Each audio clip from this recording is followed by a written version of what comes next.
talking about some things and stuff. But now it's official. The numbers, as it were, are read on the screen. The sound forms are going up and down as I talk, and you can see how loud I am. You can see how loud you are when you do this. This is appealing to multiple senses. You guys can't see it, but we can see on this monitor screen when I talk. Anyway, that's the high dollar technical ins and outs, sound forms. It is. It is. But anyway, so we're talking about, I don't know how to even phrase this, so we'll just dig into it. We're talking about people. I made a post on Facebook the other day, and we're talking about people who complain. I'll just read the post. It says, I'm seeing a lot of people who complain about the church asking for money, and they're now expecting the church to fill the gap with the loss of government benefits. So the government's been shut down. I think they're about to end it. It's almost there. And if you watch the Burnham brief from this morning, November 10th of 25, we talk about how they're crossing hurdles now to get the government going again, but it's been shut down, I think, for 41 days at this point. Longest ever documented government shutdown. And in that time, people are losing like SNAP benefits and I guess at least some EBT. I thought EBT was a state thing, but maybe there's some federal dollars tied to it too. But people are missing, government employees are just missing paychecks, period. And then there are people who are on these assistance programs that are missing those. And the longer this thing goes on, it took 30 days. Everybody had their stuff on their card on the 1st of October. And then October ends, and we're looking at the 1st of November when all these benefits would be reloaded onto their cards and things again. And that was the first time it really started affecting people because they didn't get those benefits, and it had been 30 whole days. So we're 10 days into that now. But people are like, what about all these food pantries and all these community kitchens and all these things, and then just directly questioning where the church is on all this stuff. And the fact of the matter is the church is smack dab in the middle of it, and they are for a big chunk at least. I would say the majority. I'd have to do the scientific research, but I think that I'm brave enough to say the church is doing the majority of the community kitchens and things like that. Anyway, I know for a fact, in terms of just charity, like atheists don't go on mission trips. Like they do. There are atheists that do good things, but there aren't groups of atheists that get together and pool their resources and go to poor countries and pour money and resources into them in the name of whatever it is they believe in, right? Like in the way that we do as Christians. Christians adopt far and away more kids. Christians run more adoption agencies. We just do more charity work, period. Like we just do. It's who we are. It's what we're supposed to do. I don't know on a worldwide scale, but we're not talking in this case in a worldwide scale. We're talking our country and people losing benefits here because our government shutdown hasn't hurt anybody in France or Spain or Italy or anywhere else. But people complain. People whine all the time that the church is always asking for money. Got to have money. Well, what do you think they do with that money? Well, the preacher's got a real nice car. Well, okay. And we've gotten into some of this on the show before. The famous Mustang incident at the church up the road here where the pastor saved his car allowance for 20 years and bought a really nice car and everybody got mad at him. Well, are there pastors that abuse the amount of money that they receive? I don't know. I'm trying to be careful about how I describe that, because if the church agrees to give somebody a salary, that's not really abuse. And I can't get mad at Joel Osteen for selling a book. That's his money. He made that money. That's on top of his salary. So if his church isn't paying him at all and he sells a book that makes him $7 million, then he's got $7 million. I can't be mad at that. And he buys himself. Does Joel need a Ferrari? Well, does anybody need a Ferrari? Nobody needs a Ferrari. They're cool. We'd all like to have one. Nobody needs a Ferrari. But I can't get mad at Joel. If Joel is stealing money from the church, that's one thing. If there are kids in Joel's neighborhood who don't have shoes and Joel's cruising past them in a Ferrari, that might be an issue too. But then you also need to look at your church members. How many of his church members are driving Ferraris?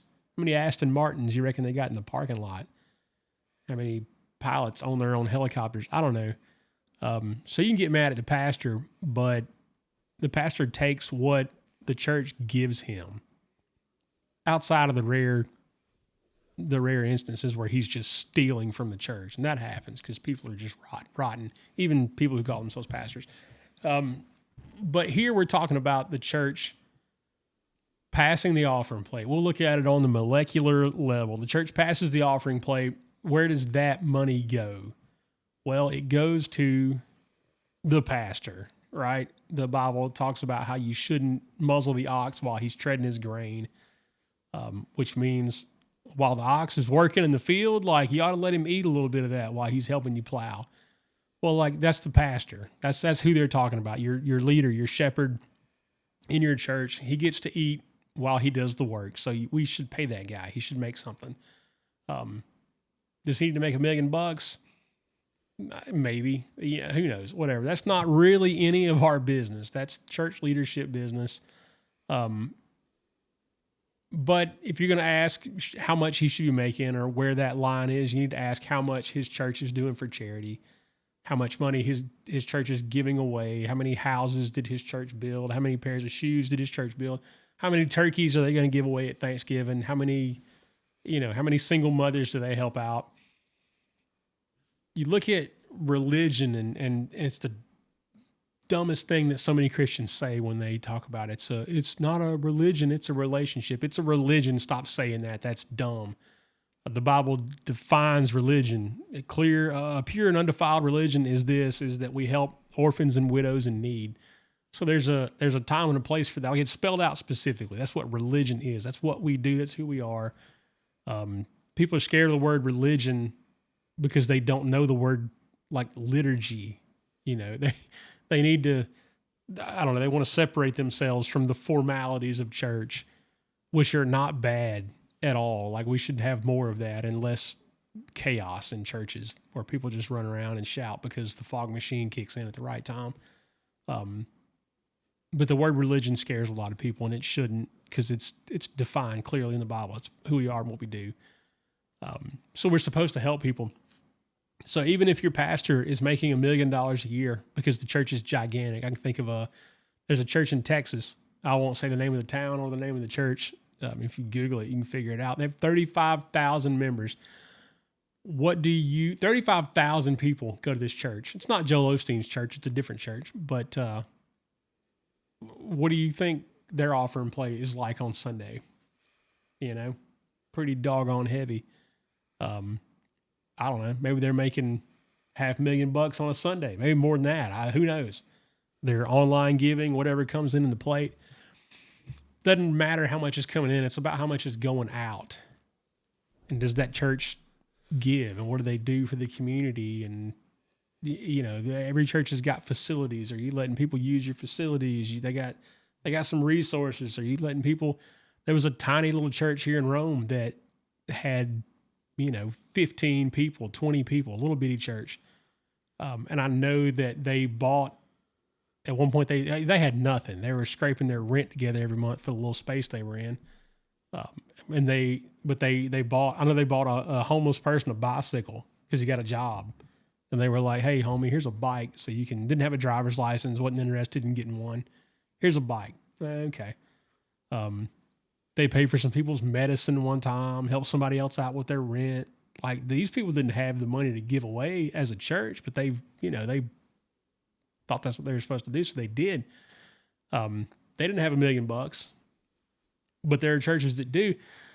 And I say all that to say more churches than not, I would bet my left arm that more churches than not give to charity, do charity work, put cash or other, some type of other resource directly in somebody else's hand. That happens. And the church gets a lot of hate because they're like, hey, asking for money. Well, like, number one, you pay that pastor like we talked about.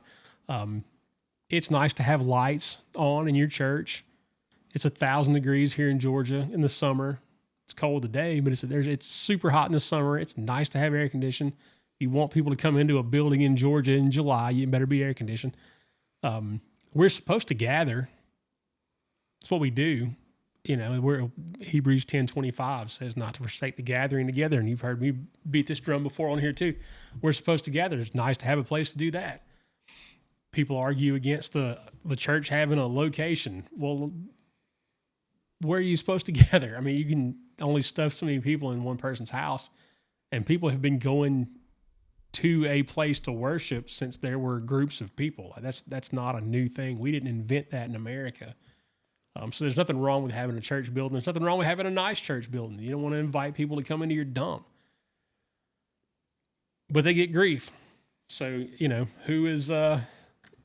where's the money go? Well, why are you always asking me for money? Well, this is why. Go ahead. Something's on your... Do you think it would be more beneficial if the church was a little more transparent about it? So a lot of churches are very hush-hush on things like that. Mm-hmm. They don't tell everyone, hey, we're working with this charity, we did this. Do you think that transparency is sometimes what scares people away from it and turns them into that, well, what are you actually doing with the money? Because I feel that's kind of a catch point for some people. Yeah. No, that is an issue, but there's kind of two different fronts there. So it's not, I go to Woodlawn Baptist Church. It's not Woodlawn Baptist Church's job to put it on a billboard in front of the church.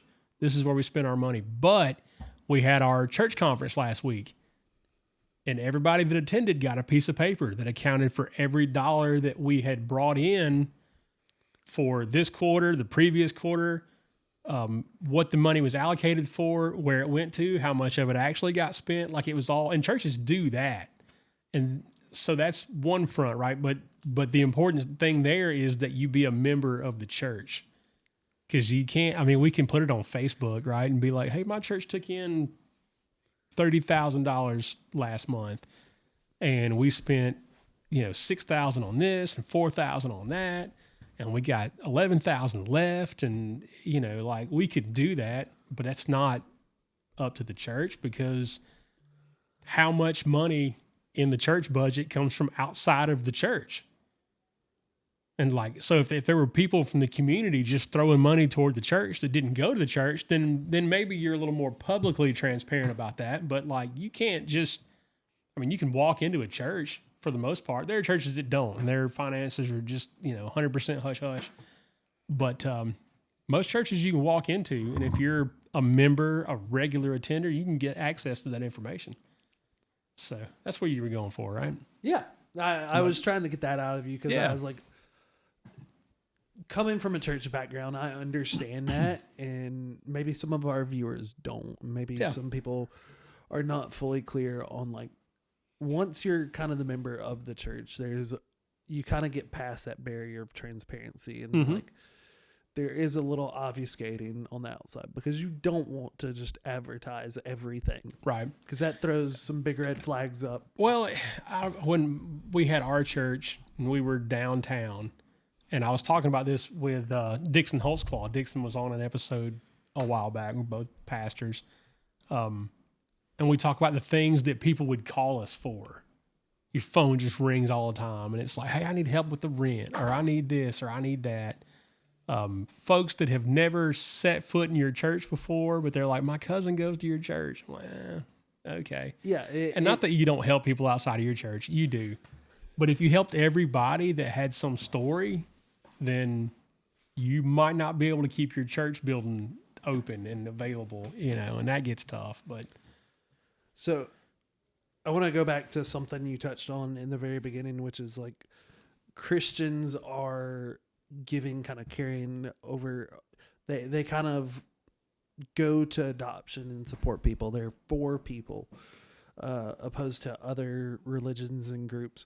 Do you think that's more of that whole, they want to help others more than themselves, because there are obviously some places that say, hey, this is, I'm an atheist. I only care about me. Yeah. Yeah. It's a me centric world that a lot of people live in, opposed to when you dive deeper into Christianity, you become less me and more, how can I help you? Yeah. If you're doing it the right way, if you're who you say you are, yeah, you become more, and Legree, my pastor, talked about this on Sunday, you become more concerned about your fellow man, which is who we're supposed to be anyway, because we believe that hell is real, right? So it's up to us to tell people about that.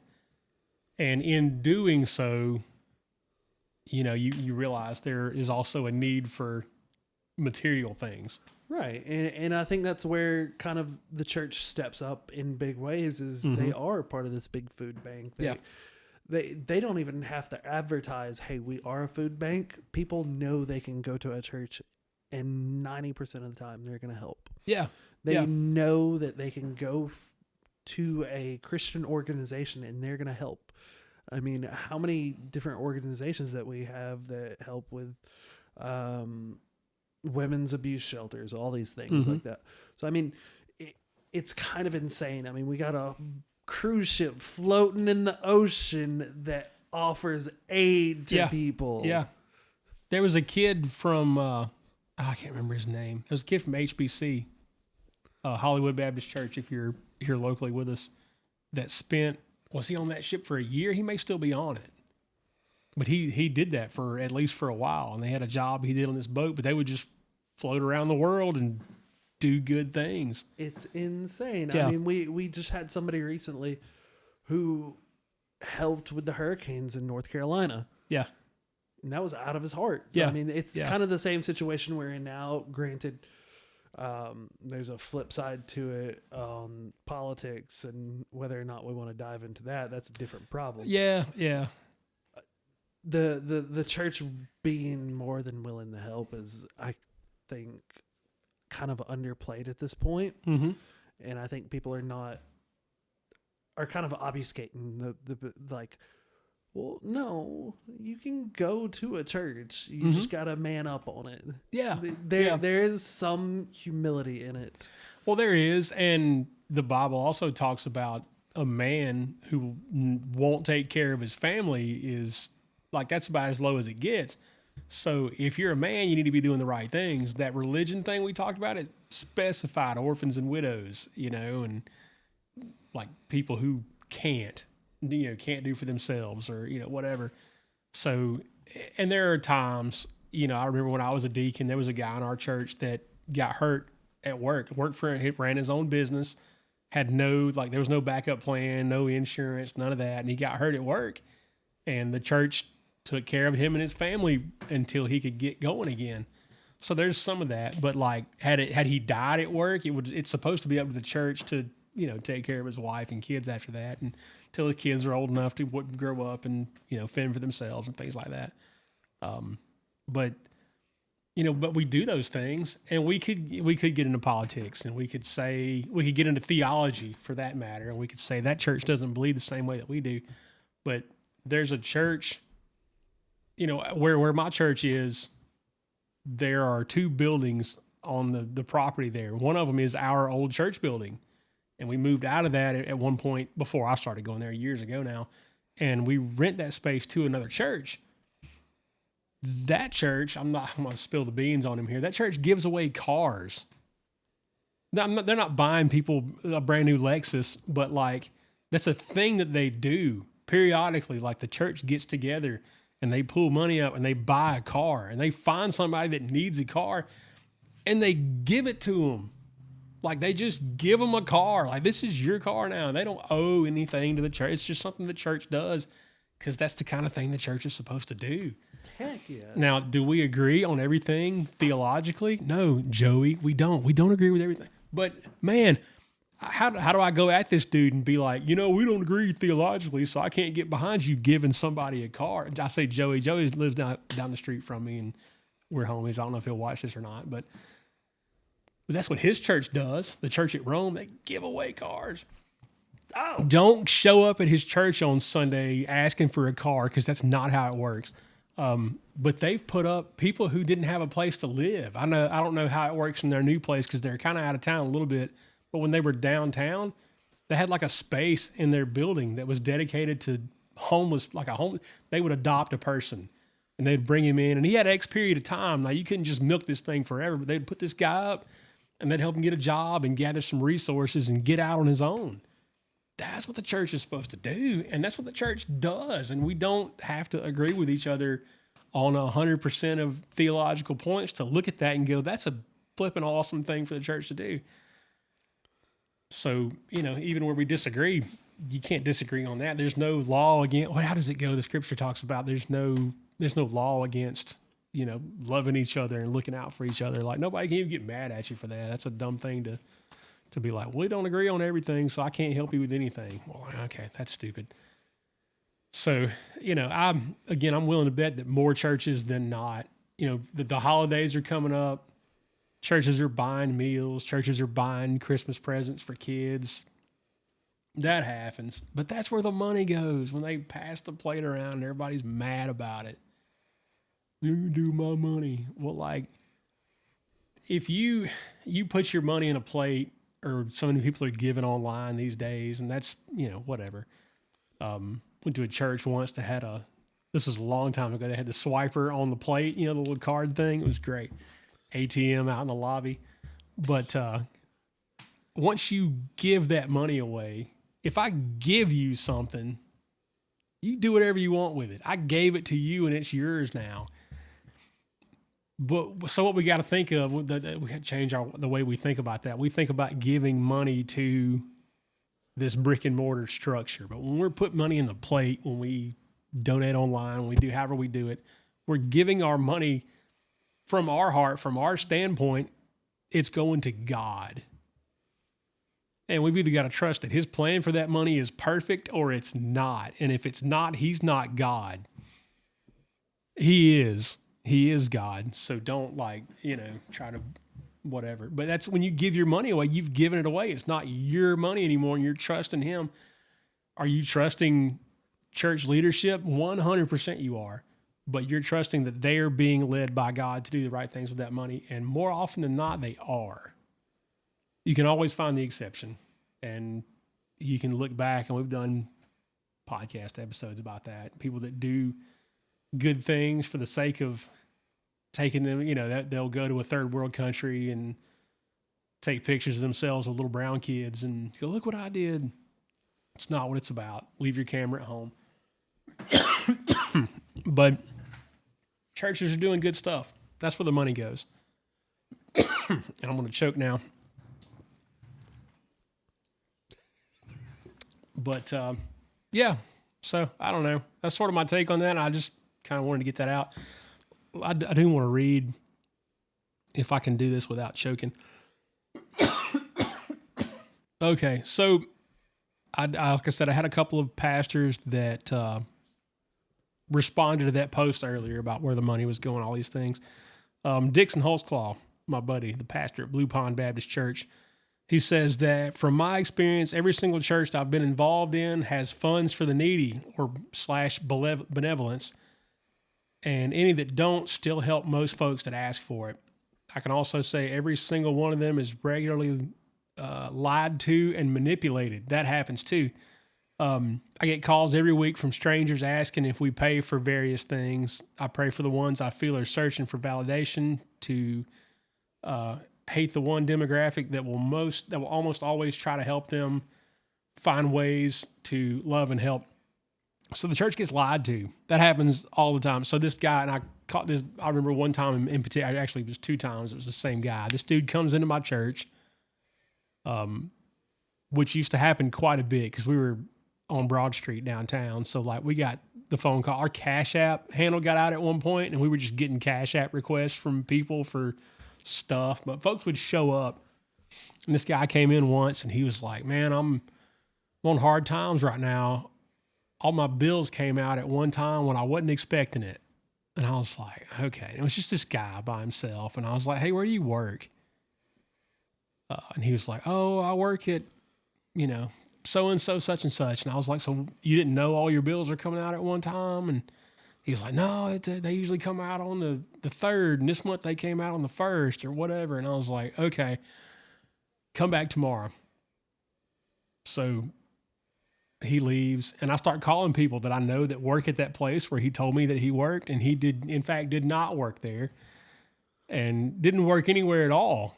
And so he comes back the next day, and he had worked there. He worked there, and they had to fire him because he was, whatever, wouldn't do the job, couldn't do the job. I don't know, but it wasn't good. So I'm calling around, and I'm like, hey, what can you tell me about this guy? And he says he works with at this place, and I asked him what shift he worked and all these different things. And they were like, yeah, that's old such and such, and he's been running this racket for a while now. I was like, okay. So he comes back the next day, and I was like, hey, this is what happened, and I know about it. And he's like, all right, you got me. And he was cool about it. Like, he didn't get mad, like whatever. He got caught in his lie, and he knew it. And so he left. And then he runs into our church's landlord at that place, at that point, out on the street. And he's hitting him up. The guy's hitting the landlord up, and he's like, hey, I'm on hard times, and my bills came out early, and I didn't think, whatever. So the landlord doesn't know that I've already met this guy, and he's like, hey, let me take you in this place and see if we can get you some help. So there's a knock on the door. I open the door up, and it's my landlord and this guy knows that I know who he is, and he's like, oh no, and he knew he was busted. But I guess he felt like he was invested at that point, so he stuck with the story and starts pitching it to me again. And I was like, are we doing this again? And I called him by name, and he was like, oh, no. My landlord was like, oh, no. I was like, okay, bud. Thanks for coming out. But I told that story, and I say all that to say the church gets lied to. They get lied. Somebody comes up. Here's the thing. Nobody needs $20. Nobody needs $20. If you're going to the church, if you're going to somebody to ask for help with your bill money or, braces for your kids, you don't need $20. You need $100. You need $1,000. You need $5,000. Nobody needs $20. Folks come by and hit up your church all the time. Hey, man, I need $25. Like, stop. No, you don't. Nobody needs $20. Where did you think I was going with that? You looked skeptical. No. I didn't hear that story, but I figured it was going somewhere. Yeah. There was a guy too. One time when I was at another church, I was a deacon there, and we had just had. It wasn't a deacon's meeting; it was a youth leader meeting, and there was me and one other guy there, and we were just kind of hanging out in the parking lot. And this truck comes squealing in. Skirt, like one of those. And he starts putting this story on us about, I'm broke and I'm trying to get from here to there and all this stuff. And I realized at one point that he kept saying things to see if we would catch on. And at one point he's like, I've had the same set of tires on this truck for 15 years. And I was like, okay, like you're just pushing this now to see how far you can go and still get us to go along with you.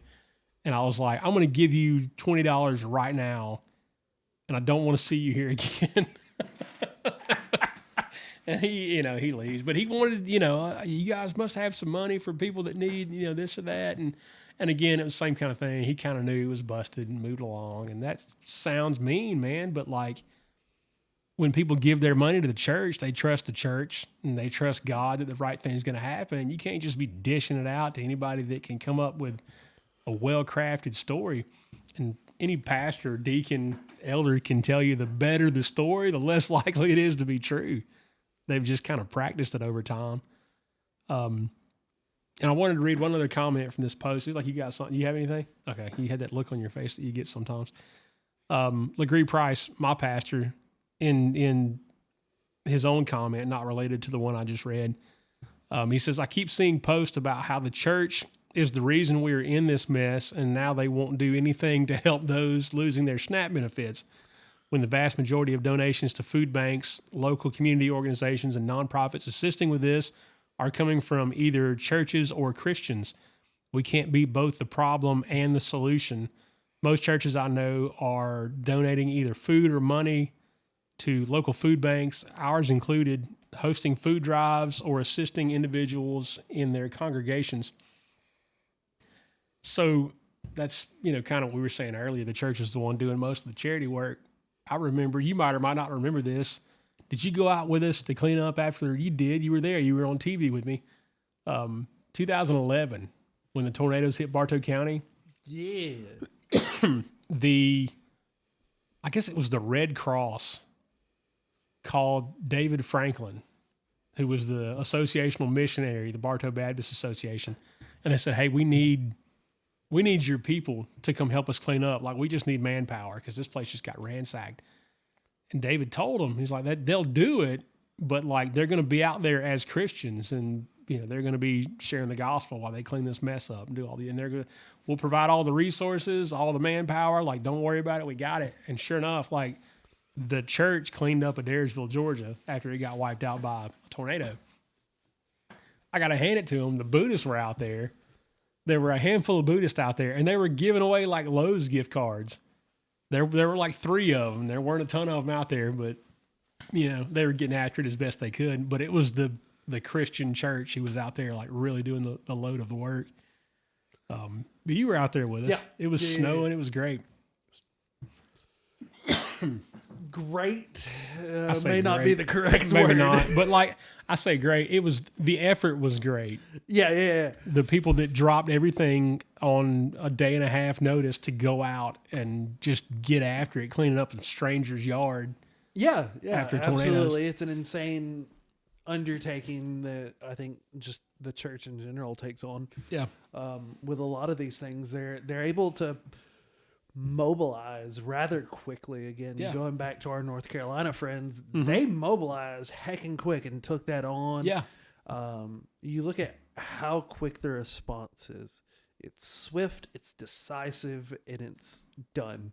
Yeah. I will give it that. I mean, as soon as things start happening, it's the church is one of the first people to pop up and say, hey, let's help you. So I can always lean on that from experience. I've seen it. I've been a part of those teams that help mobilize it, and it's instant. Like, churches are interesting in the aspect of, like, they're always aware of everything, and at the drop of a hat, they can be gone, and they can be immediately 2 counties over as helping somebody.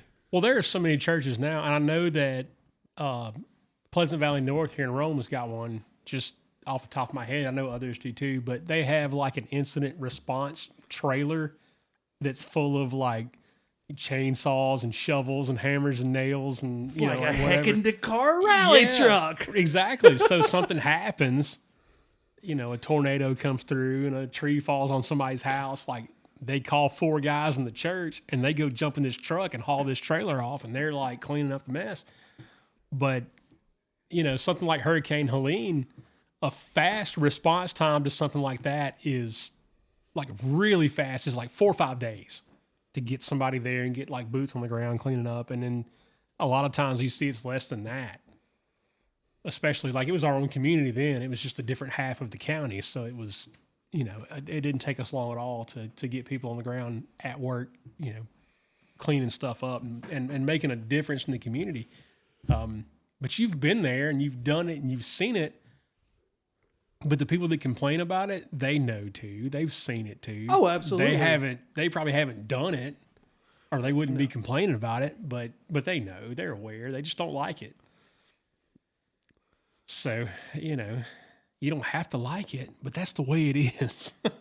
There are solutions out there, and there are plenty of churches and places that will happily help you. Yeah, they'll do it. The majority of them will do it. And that it might not be that every church has an incident response trailer full of chainsaws and shovels, but they'll help you buy some gas, so you can get there. I know a lot of churches that did that. There were churches here that gathered clothes and things for, people that got hit by the hurricane. And there were other churches that bought gas for those people so they could get there. Or they sent like, here's a bundle of work gloves. It's the best we can do because we're a tiny little church or whatever. But there's groups that'll do it, man. And I'm about tired of people especially people who claim to be Christian, banging on the church about, number one, collecting money, and number two, about how they distribute it. That's kind of, we used to call that hating from outside the club, I think. I don't know if that's the practical application for that phrase or not, but it's the same thing. Anyway, I didn't want this to be an angry thing. I wanted it to be informative. Like, there's just no sense in whining about what the church is or isn't doing, especially if you're not involved. Get involved. Do something. If you don't like what the church is doing, we celebrated the Reformation Day a couple weeks ago, and, God didn't like what the church was doing, so he tried his best to change it for the better. That's what we're supposed to do. Don't go nailing things to your church door these days. It's a whole different list of charges and different culture and whatever. But if you want some change, then, be change, affect change yourself. It's okay. We can do that. We're called to do that. It's fun. It's fun. Is it fun? I think it's fun. It's fun. If you don't think it's right, look at the book, see what it says. If your church is not doing that, tell them to do it the right way. But you got to be part of one first, right? Anywho, we're going to jump off right there. I don't know how much time we got left on our block. Oh, we're good. Let's just keep going. We're not going to keep going. We're not doing an hour and a half podcast while you sit here and listen to me monologue. Thank you guys for watching. It's been a while since we did one of these. We put out an episode of the Burnham Brief. I'm going to say this morning, but this episode is not going to come out this morning. We put it out Monday, November the 10th. So whenever this gets out, you can go back and look at that. The news won't be super old by then. Thank you for watching. We love each and every one of you. God bless you. We love you. See you next time.